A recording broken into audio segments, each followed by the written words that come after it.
How do I collect a DNA sample? There are two common ways to collect a DNA sample in beef cattle. The first of those is an FTA card.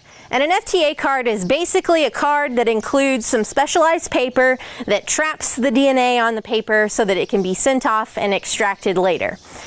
To collect a sample on an FTA card, you need a couple drops of blood, typically collected from the ear or the tail of the animal, and place that blood within the spots or the circles on the card.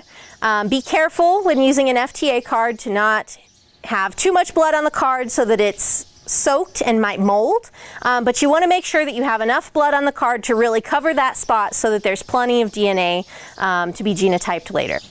The second common method is collecting a hair sample for DNA testing. To collect that hair sample, go to the back of the animal and pull about a pencil-sized group of hair out of the switch of the tail. The thing you need to be sure is that you have actually collected the root bulb. So when you take a look at the ends of those pieces of hair, it should have a little bulb-like structure on the end. And that's important because that's where the DNA is housed.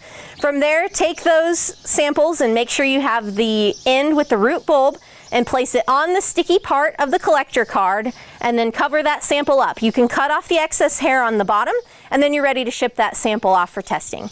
Regardless of the type of sample, make sure that you always have the ID clearly written on the card so that you can track which sample belongs to which animal.